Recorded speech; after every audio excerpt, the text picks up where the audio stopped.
नमस्कार, स्वागत है आपका हमारे अपने YouTube channel study with VI पर। हम आपको चैनल की सूची से परिचय करवाने जा रहे हैं। प्रत्येक सोमवार अंग्रेजी अध्ययन एवं महत्वपूर्ण सूचना, प्रत्येक बुधवार तकनीकी जानकारियां एवं तकनीकी सूचना, प्रत्येक शनिवार सामान्य ज्ञान प्रश्न उत्तर सीरीज एवं विषय विश्लेषण। स्टडी विथ VI के सारे दर्शकों को धन्यवाद। Welcome to Study with VI. I'm going to introduce our channel schedule. Every Monday, English analysis and important information. Every Wednesday, take knowledge and update. Every Saturday, top 15 general knowledge question answer 3 and topic explanation. So happy watching.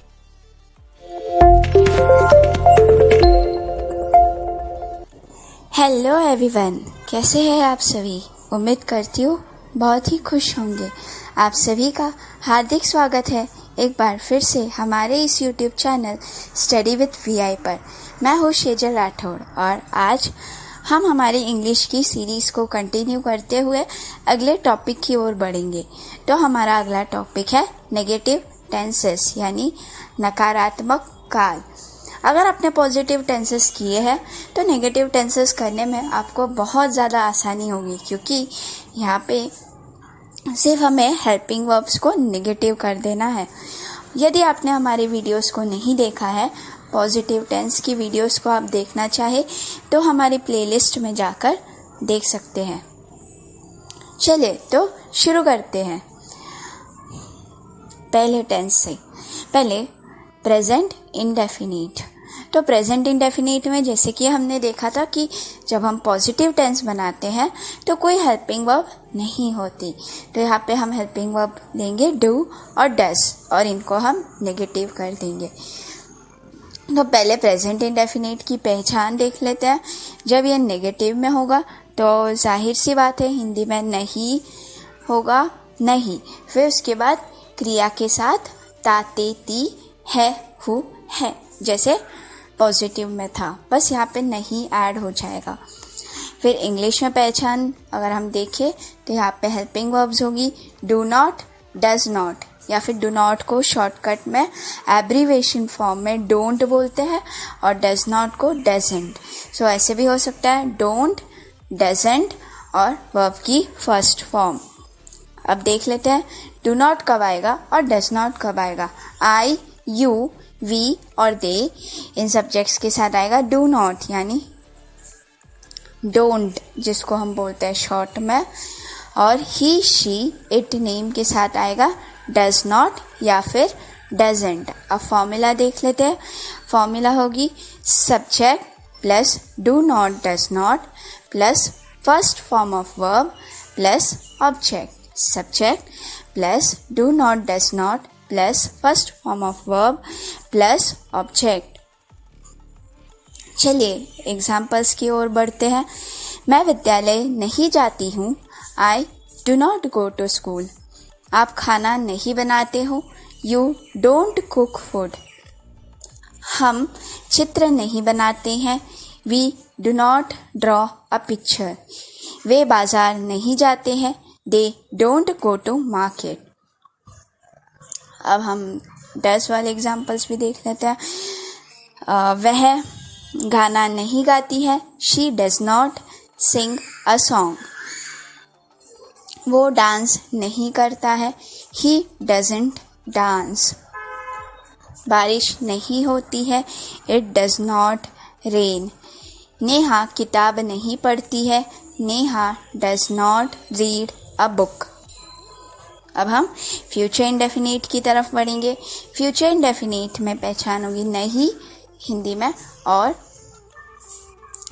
क्रिया के साथ का, गे, गी।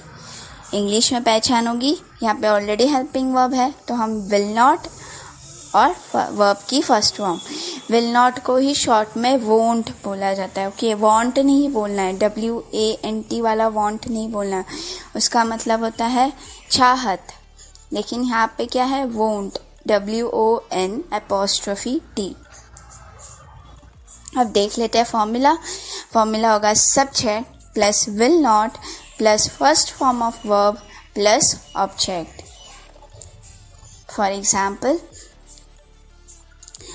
मैं किताब नहीं खरीदूंगा. I will not purchase a book. आप पढ़ाई नहीं करोगे. You won't study. हम खाना नहीं खाएंगे. We will not eat food. वे किताब नहीं रखेंगे. They won't keep the book. वह नहीं सोएगी. She will not sleep. वह नहीं आएगा. He won't come. बारिश नहीं होगी. It will not rain. Usha पत्र नहीं लिखेगी. Usha won't write a letter. अब हम पास्ट इंडेफिनिट की ओर बढ़ेंगे. पास्ट इंडेफिनिट में नहीं और वाक्य क्रिया पे खत्म हो जाएगा, यानी खाया पिया बोला गया. ओके, इंग्लिश में पहचान क्या होगी? यहाँ पे हम हेल्पिंग वर्ब लेंगे डिड. ठीक है, डिड, सो नेगेटिव होगा डिड नॉट या डिडंट जिसको बोलते हैं, और वर्ब की फर्स्ट फॉर्म. अब पास्ट इंडेफिनिट में वर्ब की फर्स्ट फॉर्म इसीलिए आ रही है क्योंकि हेल्पिंग वर्ब सेकेंड फॉर्म में है, और मैंने बताया था जब हेल्पिंग वर्ब सेकेंड फॉर्म में होती है तो हमारी मेन वर्ब फर्स्ट फॉर्म में होगी. ओके, डिड डू की सेकेंड फॉर्म है, तो फॉर्मूला होगी subject plus did not plus first form of verb plus object. Example, मैंने खाना नहीं खाया. I did not eat food. आपने फुटबॉल नहीं खेला. You didn't play football. हमने गाना नहीं गाया. We did not sing a song. उन्होंने काम नहीं किया. They didn't work. उन्होंने को बोलेंगे हम दे. ओके, वह नहीं गया. He did not go. उसने किताब नहीं पढ़ी. He did not read a book. जब आपको पता नहीं है लड़का है लड़की, हमेशा उसको लड़का अज्यूम करना है, इसीलिए हमने यहाँ पे ही लिया. बारिश नहीं हुई. It did not rain. Umesh ने कॉल नहीं किया. Umesh didn't call. तो देखा आपने कितना आसान था, बस हमें हेल्पिंग वर्ब्स ही याद रखने हैं, बाकी तो वर्ब की फर्स्ट फॉर्म ही आ रही है तीनों में. तो आइए दोस्तों जल्दी से एक बार रिवाइज कर लेते हैं. प्रेजेंट इंडेफिनिट क्या थी पहचान? नहीं क्रिया के साथ ता ते ती है हु है. इंग्लिश में डू नॉट, डज नॉट और वर्ब की फर्स्ट फॉर्म. डू नॉट को डोंट और डज नॉट को डजंट भी बोला जाता है. डू नॉट का इस्तेमाल आई यू वी दे इन सब्जेक्ट्स के साथ होता है. डज नॉट का इस्तेमाल ही शी इट नेम इन सब्जेक्ट्स के साथ होता है.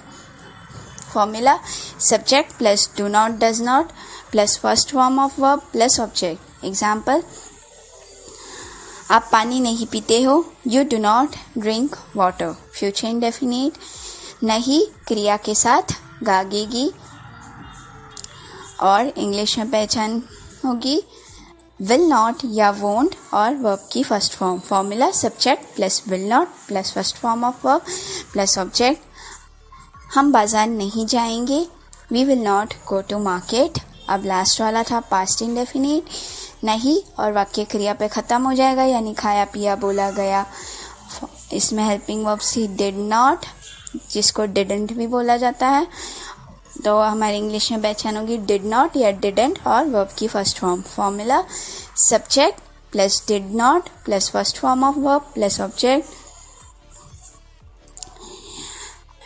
उसने खाना नहीं बनाया. He did not cook food.